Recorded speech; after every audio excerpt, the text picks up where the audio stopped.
it now for about 5 years. Can I also give an answer? Yes, please. Yeah, no, I mean, if she can tell her colleagues, you know, she can tell her colleagues to assist in, see, in the era, there's the issue of shifting of goalposts, you see. In the past, if you're a professor, you can probably just write in a newspaper or something, or you can write a few articles and you're a professor. But with the goalposts been shifting, you know, the system becoming more complex. So what we can also tell our colleagues to do is to assist and strive for what we call equity, you know, what we can try to see how we can try to give humanness to other humans. And I think they're innovative enough to know how to do it, instead of giving them a, you know, a theoretical lens to say, do that, do that. Hulle moet net teruggaan en gaan sê, nee, maar hy mense, not just that, don't just give the post to my cousin's uncle or my uncle's cousin and go speak at the back room. They must go out there and say, look, let's try to be fair. And I think the fairness, irrespective of whatever we are, and the stop shifting of goalposts, then they will do a great job to make this country a better country, whoever they are. Thank you for that. So the last round of responses for the young woman at the back, apparently. But I know that your question still stands. Can we just respond to quite a lot of questions that have already come? Just hold the mic, and then don't speak at the moment. I'm not silencing you. Let me start backwards. I think it's always very interesting that, you know, I often get that question. I think I just say it because I think I mentioned it because I was reiterating that it's about culture and having to navigate the cultural differences. And I think it came from last week as well, where we were trying to do having a black person and a white person live together. What were the struggles that they had? And for me, it just, you know, it's probably the most intimate relationship of my life, so that's the one I can draw on to learn from and to share. And people put stuff on you. So I've had people, you know, say I'm a sellout or I'm upholding white supremacy, and all that kind of stuff. But it's not my issue; it's their issue. So yeah, he's South African, and yes, I think initially. Not initially, even before we got married, I mean, having to go to going to this white school, I've constantly had to deal with my own shame and why am I doing certain things? Why is my life's work in an open park? Why am I not in private practice? Why am I falling in love with this white guy and not a colored guy or a black guy? But I think I'm very self-aware, so it's been about negotiating all of that, understanding it, talking about it, and that's my personal journey. And other people interpret it in their own way, which is not anything to do with me.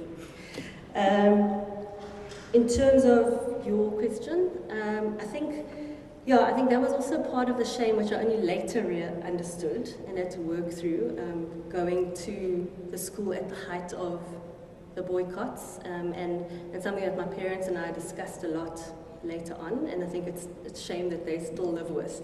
And I think we've always come back to it in our country where, you know, first generation, people going to university for the first generation are suffering. And I talk to parents who, you know, say they've struggled so hard to get their children to this point where they're now going to university, and now look what's happening, and the conflict that they are sitting with. You know, do we fight for this together, united?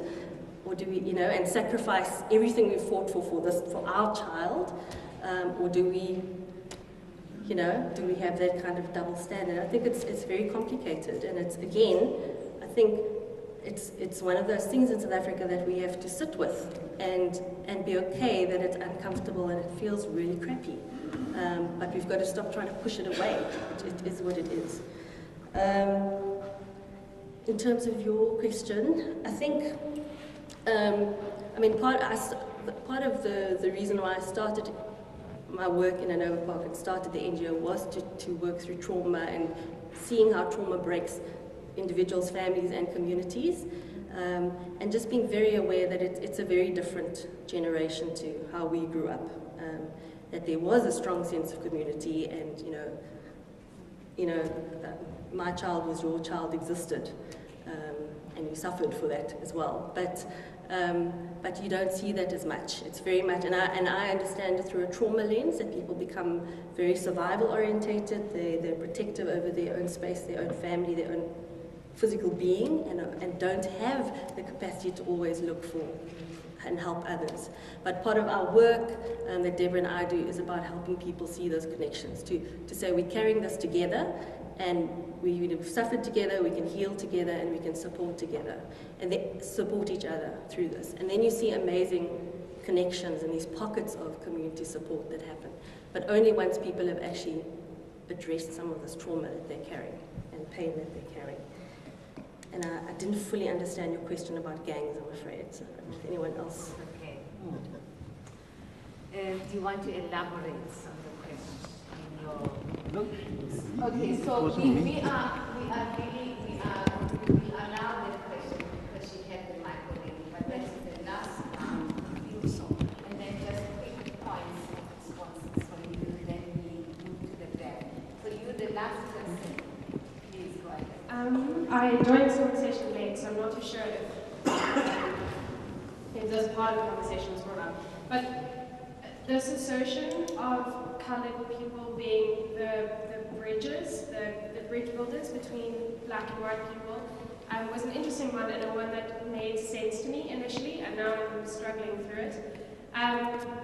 So my own struggle in growing up, my proximity to whiteness being very close, and growing up in areas that have been predominantly white and continue to be, and going to predominantly white schools, yeah, my proximity to whiteness is very close. And then coming to university and being what I would call politically conscientized in predominantly black spaces has also been interesting for me. So grappling with this thing of feeling quite culturally white and quite politically black, and then being like, whoa, what the heck is my coloredness? Wow. And so that's been interesting. And so this idea of being the bridger between those two groups has been one that I've wanted to hold on to. And then I've thought about this assertion a lot more. And I thought about it again this weekend when I went to this justice conference, and this black man got up and he said, no, I think coloured people are the perfect people to be the bridge in between those, in between white and black people. And then I thought that was so strange because he, as a black man who is not coloured, was asserting that and pushing that on me, and therefore boxing us again. Yeah, so I don't know, just bringing it up as a topic for conversation. I think it's been something that I've sort of wanted to hold on to in my trying to figure out what this coloredness thing is. Thank you. So, last words from each of you as we close, or we're heading towards closing, please.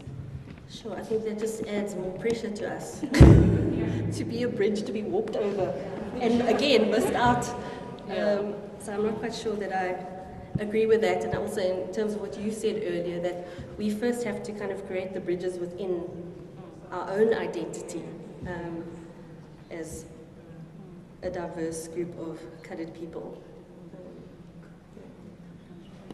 I think that conversations like these are very, very important because we get to hear what other people think, but also importantly, we get to say what we need to say to get us to think deeper.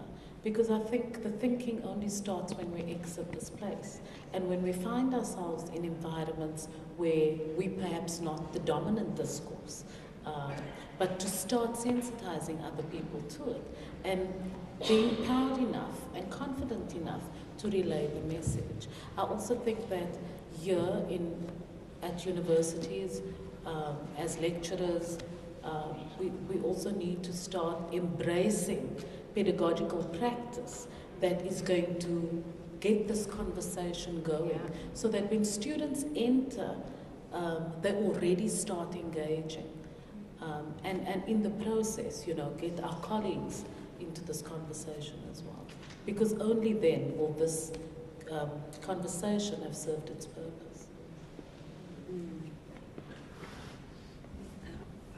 I'm torn between doing another poem. I was hoping that would be lovely. I was hoping I was going to ask you. Yeah. That'll be so nice. I'm going to do another poem. I'm not going to, I don't explain poems, but it's specific to the Khoi people. because I've started doing a series of work where I want to honor whatever I discover about my roots and my bloodlines. I want to honor those parts of this is about that. It's called Abate. Abate means to carry me, in Nama. Carry me through the streets of Tuikai. Abate into the Alibaba cave of forgotten treasures.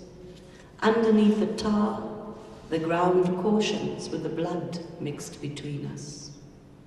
Abate past seats of power fattened with gluttons who sell righteous tales to full pockets and vandalize a constitution for personal gain. I still hunger. Corrugated iron arts the landscape with misery. Airports trudge tourists into Tuikai streets to lay their bodies on beds in hotels owned by rich land thieves, whose children gentrify neighborhoods and call it upgrading. Old lies. Some of us forget and assimilate.